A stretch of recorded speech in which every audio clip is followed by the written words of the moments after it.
Thank you, Kuya. Yes, I've decided that I'm about at the level of a dumb third grader in my kanji right now, which means that I've forgotten about a third of what I learned in first and second grade kanji, and I've only learned about half of third grade.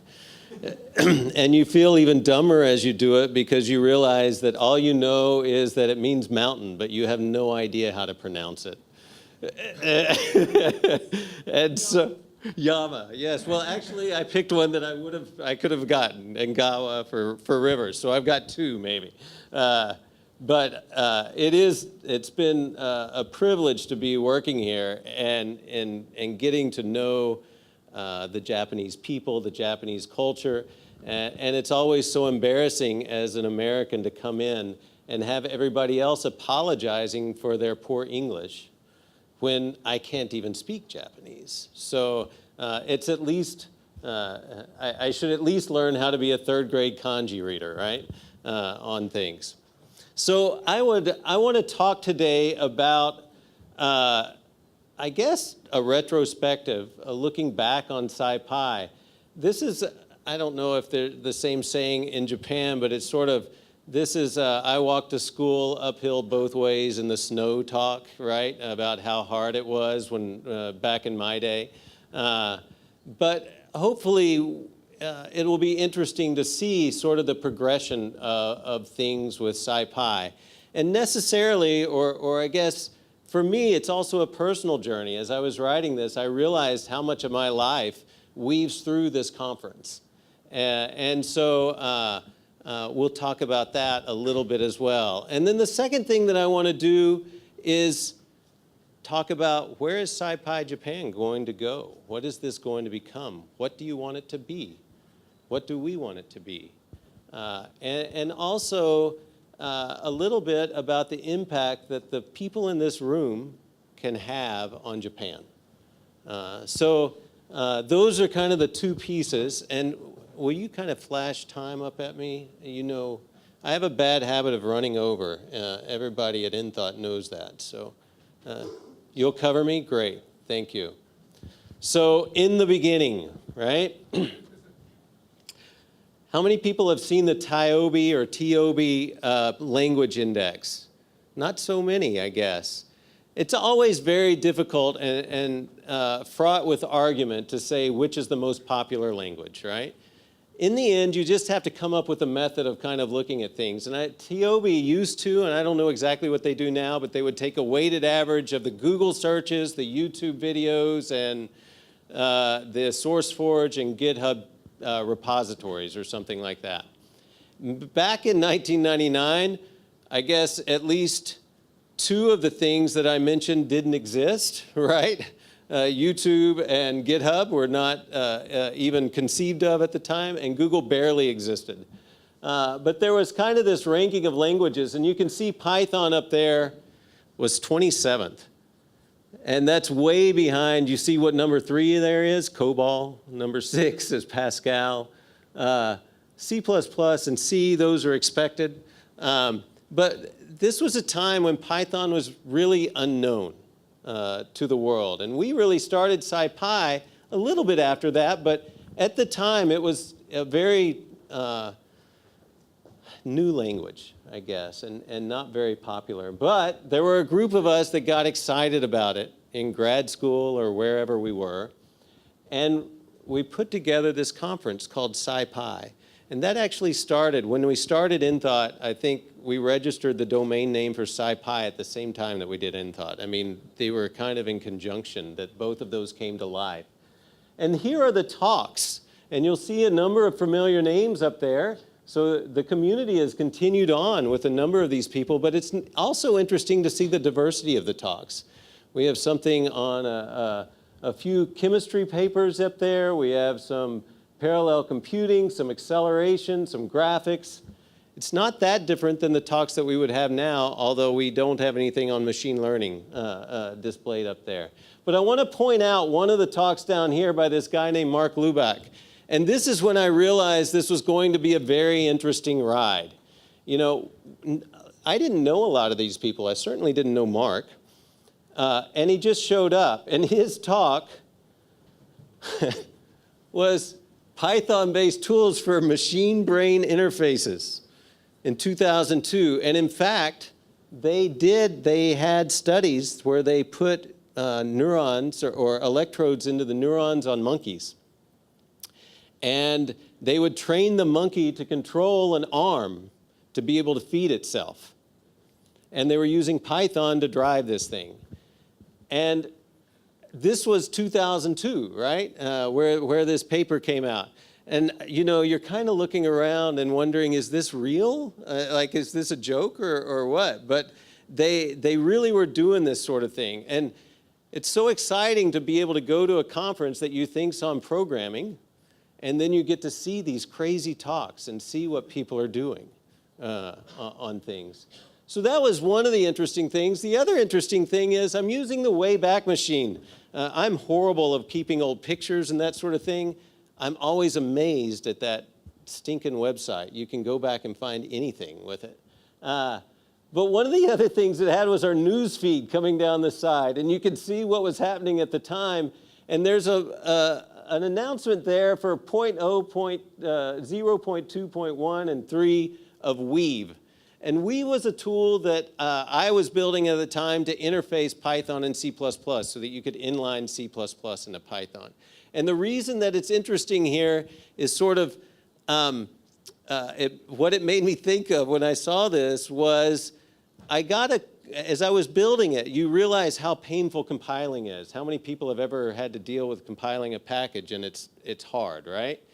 So trying to get a C++ interface to work across Windows, and we didn't care about Macintosh then. There was no such thing as OS X, so, but it was across Solaris and Linux and AIX and Cray T3Es and that kind of thing, right? So I got this email from a guy saying, listen, this doesn't work on Linux. I'm like, yeah, it does. It works on all the Linuxes that I've tried, but he was using one called Mandrake. And he's like, it doesn't work on Mandrake. And I'm like, you've got to be kidding me. And so I try it on everything, and it works everywhere. I'm like, how could it work on all the other Linuxes, and it's not working on Mandrake? So we sit down and have a chat session. This guy sits down. We spend 4 hours on the phone, or not on the phone, in a chat session on the computer. And I would make a change, check it into CVS. Remember CVS? He would check it out and test it and say it doesn't work. And at the end of the 4 hours, what I found was something about GCC on Mandrake if you had a C++ exception, if you had a call stack that went C++, C, C++, you raised an exception in C++, when it got to a callback in C, it crashed. Holy cow, right? What it reminded me of is what we spent all of our time on. We think about all the cool algorithms that we're doing. That's actually where you spend all your time, is on these piddly little things that seem like nothing. They're a one-line fix once you figure them out, but searching for them is killer. And that's what the big effort in SciPy was. It was around building these things. The other thing is this guy that emailed me and that sat with me for 4 hours to fix this was a guy named Fernando Perez. And so that's how I met Fernando, was debugging Mandrake GCC errors for Weave in 2001, or 2, on things. So that's kind of the beginning of things. 2009, it turns out that in 2009, for some reason, I built a set of slides to do a review of SciPy that year. And you can see I kept the old slides so that we have the VGA format here. We kind of have a lot of a nostalgia happening, but we went from 50 people in that very first conference to 140 people at this one.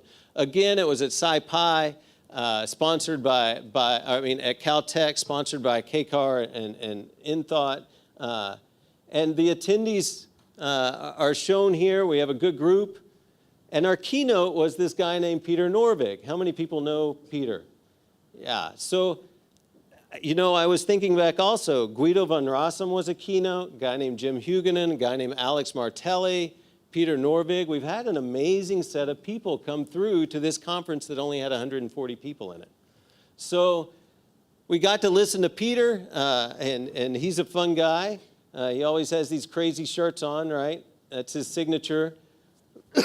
But there was another guy at that conference, and he was at all the conferences. How many people know Andrew Straw? Yeah, only one, which is always amazing to me. Andrew is an example of one of those people that just makes you feel inadequate when you meet them and understand what they're doing. Andrew was in a laboratory at Caltech, and his job was with flies. You see this little sucker up here, this little guy? He's glued to a strain gauge in a wind tunnel. And Andrew set up that kind of experiment where they're trying to map the nervous system and understand exactly how a fly goes about its business of flying. But to do this, you have huge amounts of things. So if you go into their laboratory, they're looking at individual neurons in a brain. They have wind tunnels set up, and they have huge wings that they're looking at the mechanics on. He wrote a tool for 3D tracking of a fly within a wind tunnel with cameras. He also built the wind tunnel. He also did the DNA sequencing on all of these things. He also wrote Vision Egg, which was a virtual reality stimulation package for flies, right? I didn't think that was a very good market. It's a good thing he stayed in academia. But what he would do is he would project on the sides of the walls images to make the fly feel like he was flying forward or backwards, and they could understand, or they could get the fly to think, and you could measure with the strain gauge where he was, or what he was doing, whether he thought he should be going forward or backward. This is the sort of stuff we got to see, and the people that you get to interact with. It's not just about programming. Andrew is one of those guys that if he had a problem, it didn't matter if it was in his domain or any other domain. His problem wasn't, I want to do this specific task, so I want to come up with a solution overall, and whatever I have to learn, that's what I'm going to learn. So that was a lot of fun. And then here's a familiar face. He has a little less facial hair in this picture than he does here. That's David Cornepo. And then another guy, Stefan van der Walt. Juan is somewhere in here, I think. Juan is the cohort for Stefan in SciPy, Scikit's image. And as I looked at these pictures, I realized how much, again, my life is wrapped through with these people. It's not just my life, it's my family's life. So here's my son, Zach, sitting with Stefan, pretending to do something. He's probably playing a game, but he was acting like he might be programming. My children have chosen to go as far from programming as they could on things. On the other hand, there's also a picture here of David Cornepo sitting and playing with Lizzie, my daughter, at our house. And all of these people stayed with us for many weeks at a time. And what a privilege to have all of these incredible humans that do so many things have an influence on your kids, right? It was really a special time for us. And here's a picture so that's Fernando Perez in the middle. This guy over here is Brian Granger. That's Min over there in the jacket. That's basically the reason right there. If that had been a poisonous mill, we would not have IPython or Jupyter notebooks, right? Because these guys built that entire system, along with a large community now, but they really started that. And Fernando, who has built this, is actually a physicist. And this meal, that salad that he's making, one of the things in it was raspberries. They sat on the back porch and ate raspberries with my kids. And he pulled a raspberry out and he talked to Zach about, look at this raspberry. This is what an atom looks like. You have the protons and the neutrons, and you have electrons orbiting around this. And my 8-year-old boy is just kind of wrapped with that. And this year, my 8-year-old boy is now no longer 8 years old. He's in college. And what is he studying? He's studying physics, right? And what does he want to go into? He wants to go into particle physics, right? And so again, these people just had huge influence throughout. And this is David Cornepo. Look at he's sheepish back there. This is his contribution to my son. we had a Wii as Bo's families, and we had tennis and bowling and all of these things for our 8 and 6-year-old kid. We walk in, and David Cordopo had signed Zach up for Full Metal, whatever this is, with blood going everywhere, and my wife's like, ah, but so that was David's contribution to my family. All right, so SciPy, looking back, what have we accomplished as a group? And there are a lot of ways of measuring that, but this is, it truly is an amazing community that's come together to build all of these tools. And one way to look at this is,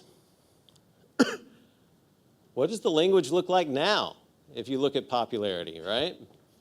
You look at that TOB index, we're at number 4 or so. You look at this other one, we're at number 1. I don't know, but I can tell you that we're certainly, Python is certainly ubiquitous now across the world. And it's used for a lot of things. The first place I actually saw Python commercially was when I installed Red Hat Linux. The application that installed Python, or installed Red Hat Linux from the very beginning was written in Python. Nothing to do with science. Guido could care less, or he doesn't know about mathematics very much. He does actually, turns out, care about it. But that's not his focus. He was making a general purpose language. And of course, the elegance and the trade-offs that he made have made this a popular language for many things. But I think everybody would agree that the scientific aspects of Python are one of the reasons that it's become so popular across the world. So I do think that we've had some influence there. And the tools, holy cow, these tools are used the world over. I would say that Python is one of the primary computational tools on the planet now. You could think, for second place, you can kind of think about Python and MATLAB and R all fighting for that place. Does anybody know what the primary computational science tool on the planet is? Excel. It is. You walk into every company in Japan and Excel runs the company, and most of the companies in Japan are science-based. It's not just there. If you go in the oil industry, Excel runs the place. So we still have a little work to do on that front, but in heavy lifting kinds of sciences, those 3 languages are certainly very powerful. So Python showed up in 1991, and certainly we didn't create it, but Guido van Rossum, who created the language, was very receptive to our community. The very first Python conference was actually in NASA in Houston. The second, third, and fourth were at Lawrence Livermore, right? So from the beginning, the place where Python found a home was within the scientific community. That's what supported it. And there was a decision that he made to listen, or I think he's just brilliant and intuitive about things, but he listened to our request. One of our requests in the early times was to have complex numbers as a first-class citizen in Python. And the choice to do that was actually controversial at the time. Java had chosen not to do that.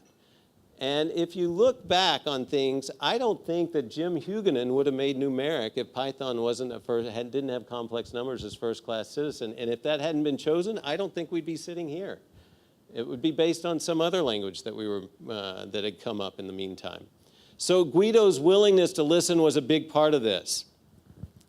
The other libraries up here were built by our community. The first one is called Numeric. And most of this software, by the way, is basically written by graduate students that are doing what they're not supposed to be doing, right? That's kind of the standard thing, and Jim is no different. Jim was at MIT, and he was supposed to be working on his master's in solid-state physics. Instead, he found this language and thought, you know, I think I can add a vector type that makes this look like MATLAB. And he did. And the scary thing about it was he built this cool code generator to generate all the data types for NumPy or for numeric. But then people started changing the code-generated code. So we threw away the generators, and numeric for the next 10 years was actually the maintained auto-generated code where people were making changes to that code. So that's sort of why NumPy was important when it came along on things. But Jim was instrumental in making this language happen for us. SciPy came along in 2001. It was really just this joint effort of a number of people to pull together a lot of libraries and get the build problem solved. And it's all solved, right? Not quite, right? What are we, 20 years later? It's still hard to install stuff. It's amazing how difficult that problem is. But we've made a lot of progress since then. So SciPy brought together a lot of tools, then Matplotlib, NumPy, Jupyter, Pandas.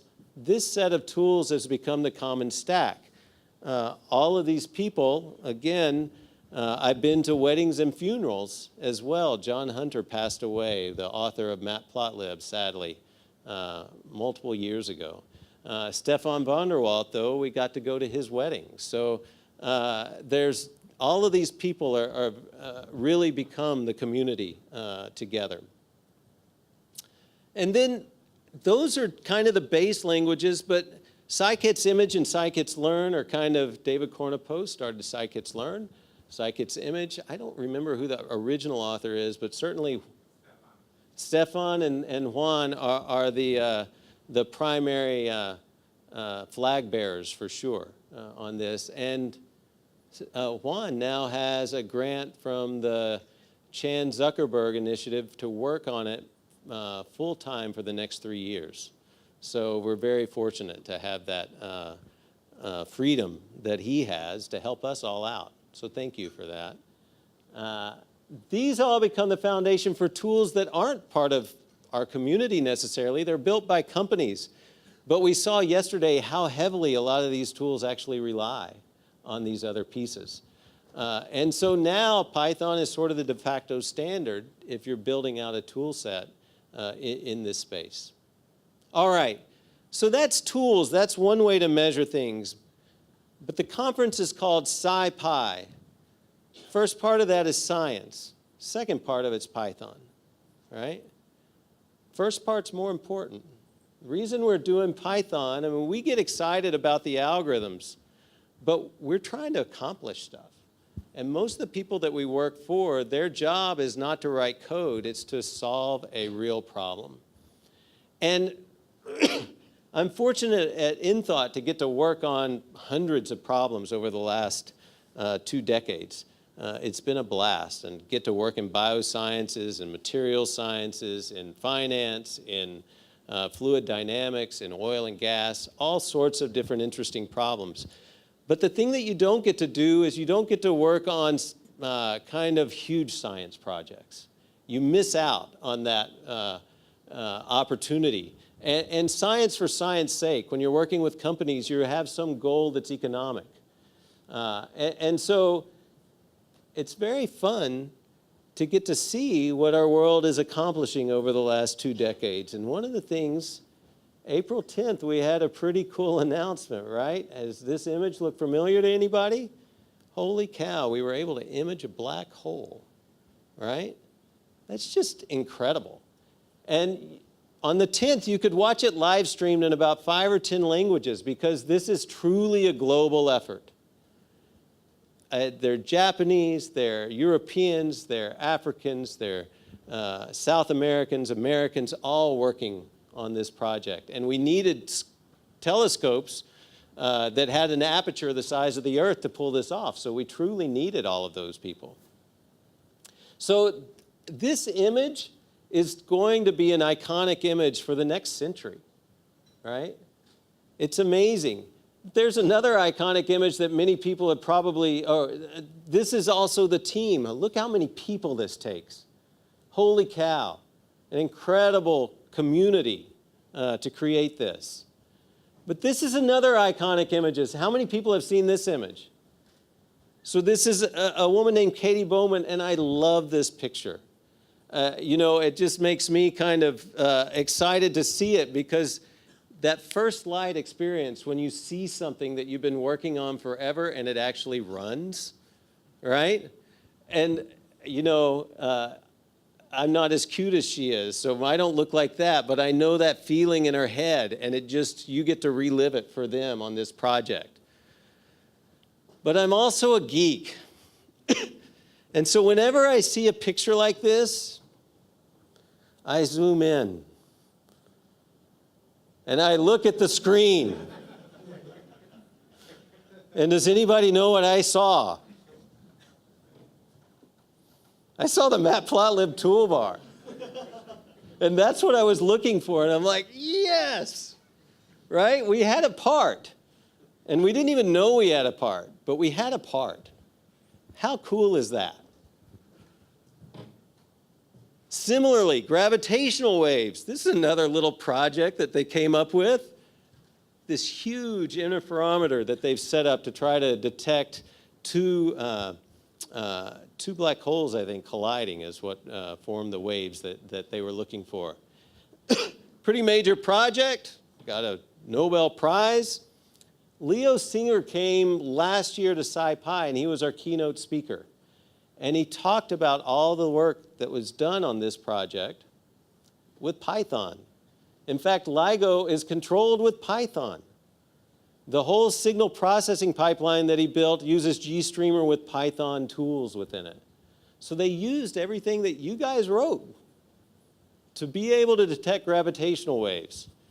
And so there's this vicarious kind of opportunity to be involved in these projects, even if you're not, and know that you know, it takes a village, and we're just working kind of as the blacksmiths in the corner, but that was important to make these things happen.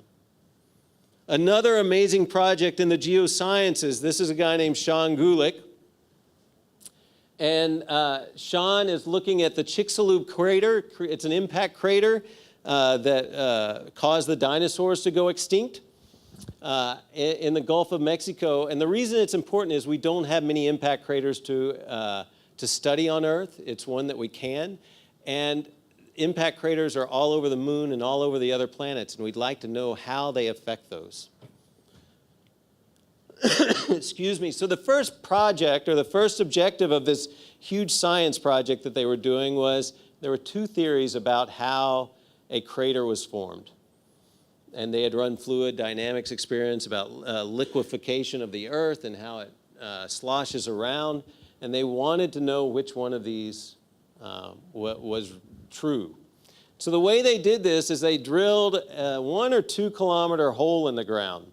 And you do this by renting out a drill rig, going out in the Gulf of Mexico, having a team work for a couple of months, and they pull out rock core. And that core is literally a kilometer long. And then you take that core and you run it through, yep, that's what you go to when you go to the doctor. That's just a standard medical CT scan. And you run sections of that core through. And they get labeled as patients, right? Because they're all medical scanners. And then you have to string all of those back together. When you do, you can lay out these cores, and they have science parties, is what they call them, and that's exactly what they are, where they lay these cores out. They go from this was in Germany. They lay the core out, but you can see they have this cool setup up there to look at the core, and the CT scans. This is a cross-sectional cut looking at things like the bulk density of the material and the effective atomic weight of the material. And it helps the scientist identify what they're looking at.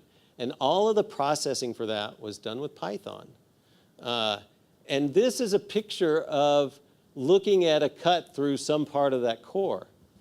And this was in his presentation. And there's another thing that I zoom in on this. It says, thanks to Lizzie Jones down here. That's that little girl that you saw playing the violin with David Cornepo in the other slides. And so this is Lizzie, grown up. And, you know, she would probably get mad at me for giving a silly picture of her, but the truth is, it's very hard to get a picture of Lizzie where she does not make a face at you. So, again, has a big opportunity and impact on our life to be able to be a part of these. And here's a video just talking about that peak formation or the science that they got out of that. Okay, so how'd we do with this? Well, the first thing to say is that because we found granite in the peak ring, this model that you see up here on the right is now sort of the state of the art of how impact craters work. You can see this concept of a slow-moving response. By slow-moving, though, notice the seconds clicking by. That this picture takes about 5 minutes in real time to run. And that is literally how long it takes to make an impact crater based on the observations we have. You make a hole, you rebound from the hole, you collapse outwards, and you make a peak ring all in about 5 minutes, which is kind of stunning. The end of that phase where it's just shaking is probably another 5 minutes. So it basically says to us that impact craters and other planets are that gardening process, right? And they were here as well. They're overturning the crusts of planets through time in a fundamental way. And that was a cool result. So that's Sean Gulick talking about how successful the project is. We all got to be a part of that one as well. And again, just getting to meet cool people. Sean is one of the most energetic people you've ever met. And in his spare time, he competes in jousting, right? He puts on knight's armor and he gets on a horse with a stick and runs at another guy and knocks him off. So you just get to meet these characters. It's incredible. All right. So that's the story of SciPy, where we've come. It's fun to look at 2 decades when we started. And, you know, we would talk to people about Python in 2001, and they would look at you cross-eyed like you're crazy. And now, it's a very standard part of everyone's tool sets. So that's fun. And we've just started this conference here, SciPy Japan. And in fact, that's not quite fair to say. There's been a few SciPy Japans, I think, before. And we're very appreciative of that, people building a community and pushing that forward. But we would really, this time, like to push this and keep it going. Enthought's working a lot in Japan. We're excited about being here. But this is very much a community conference. If you look at SciPy, I don't know how many people are involved. We went from 50 to 140. Last year, I think it was around 900 people. The organizing committee, though, is everybody in the audience, right? It's really very much a community effort. So I encourage you to participate as we build for next year. And maybe we can make this a conference where we have 4 or 5 times as many people. I think that's possible as we go forward. As far as what we want to be seeing here, for me, science is first. You know, we've seen a lot of talks, and I love them, on machine learning and AI.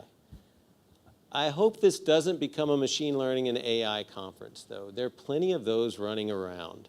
This needs to be a place where people can put a partial differential equation on the board and talk about it in the midst of what they're doing. At least that's my opinion about things. I hope that continues here. We've met incredible people in Japan, from biologists to chemists and bioinformaticians, or material informatics folks and fluid dynamics folks. I want all of those people, astronomers, welcome and really participating, because I think that cross-pollination of ideas is really important. We want it diverse. You know, we sold out this year for the kids track at SciPy in 6 hours, I think Jill said. Right? So you have all ages. Doesn't matter how old you are. Doesn't matter if you're a man or woman, gay or straight. If you're like to wear a hat, if you don't like to wear a hat, we don't care. What we do care about is that you come and participate, and that you come and be pleasant in that process. So respect for everybody, collaboration between different disciplines, collaboration between academia and also government, and then industry. I think that that's a very powerful part of SciPy that I would love to see happen here as well. You know, we've already gotten some feedback from the people that are running this conference, or not running the conference, but are at the hotel. And one of the comments they said to us is, you know, most of the time when people come out of these meetings, they all just stand around. It's like all of your people are talking to each other. Does everybody know each other? The answer is no. That's perfect, right? That's exactly what we want to see going forward. So let's try to build that up as we move forward. The second thing that I want to mention, and I think I'll stop at this slide so we have a minute for questions, is I also feel like we have a responsibility here. Japan has this incredible history of manufacturing and science. It's just amazing what this country has created. It has not caught up quite on the computational side of things. And whenever you talk to a company here, they think computation is IT. And they think that it's integration of components that you buy off a shelf. And that's not true, right? They also often think the first thing I have to dissuade people of is that AI is not magic. You're not going to find a chemical magically by applying AI and replacing people. These problems are really hard. They're science problems. The distance between a chemical and whether it works as photoresist is about 12 different physics steps, or maybe 100 different physics steps. And finding a chemical and then being able to evaluate that is a lot of science. So you have to think about AI as a tool, and you have to think about it's just one of the things along with science and along with automation and along with data consolidation that we need to help educate people on. So I guess I love the excitement that's around AI. It's actually made a lot of people at executive levels listen across companies. But I think it's incumbent upon you to actually be informative to people instead of just perpetuating some of the perhaps myths that are there, especially in the science industry around this. So this group of people can have an outsized impact on Japan. Just like that 50 set of people at Caltech 20 years ago has really helped drive an entire tool stack.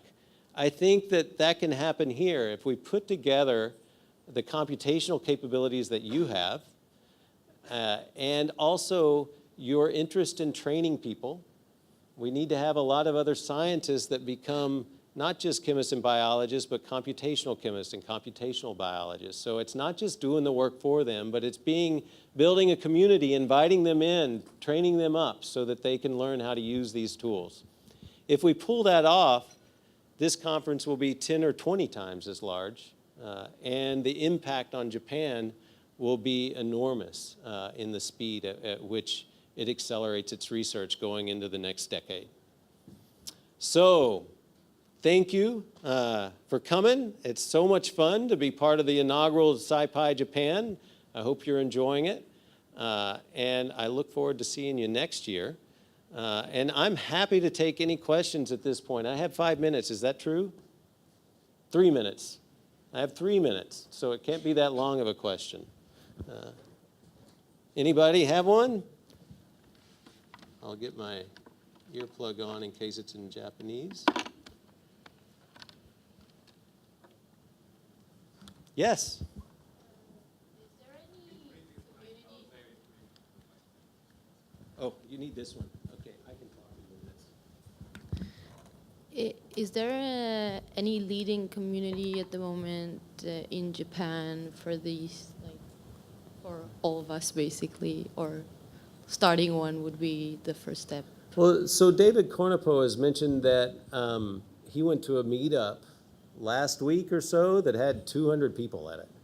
So Tokyo is a big place. You can get a lot of people fast on things. And so I do think maybe it might be worth doing a lightning talk maybe, David or somebody else here if you know, to start building up kind of information about that. Yeah, I think it would be very helpful to kind of... To know. Yeah. Great. What else?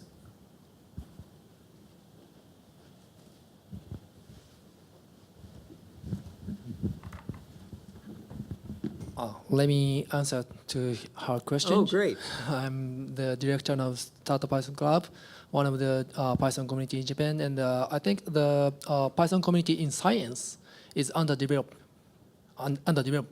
and I think we have to make efforts to build up such community. And your talk, and also Koshiba-san in JSR had really good keynotes to kick up our community in Japan. Many thanks. And my talk, I'm gonna have a lightning talk related to such topic. Thank you. SciPy 東京っていうのがあったから日本語でいいですか？すみません、日本語でいきますが、SciPy 東京というイベントは2010年にはもうすでにあって数回行われています。30人から50人ぐらいでやってて、個人でやっていたイベントでサイエンス系でやってました。ただなかなか個人でやってたので長く続かなかったっていうのがあるのかなというふうに思います。いないですよね、関係者。いないかな、はい、いないですけど、はい、で他には、データ系でいうと Pi データ東京っていうのが2014年ぐらいから立ち上がって、どちらかというとデータ系の方の話としてやってます。で、総合的にすると PyConJP、Python カンファレンスジャパンが2011年に立ち上がっていて、そこは200人規模で始まって現在は1000人規模になっていますので、そこには、外国人も英語のトークもありますし日本語のトークもあって、Python 全体で集まる、特にその Python のツールの隔てなく集まるっていう会は東京ではたくさんあると思います。その東京以外となるとちょっとなかなか難しいかもしれません。すいません。Thank you. Yeah. So I guess to maybe help on a little bit of that, Enthought's committed to this conference here. So we're going to be sponsoring this for the foreseeable future. And so that sustaining effort will be there for sure on that front. All right. Well, thank you very much. I appreciate your time.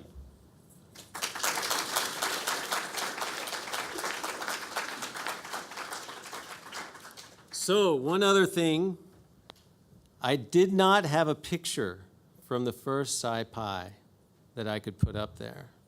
We're going to solve that for SciPy Japan. I'd like everybody to come up here and stand in the front, and we'll get a quick picture. Do it quickly so we don't take much of the next person's time, but I want us all together so we have that.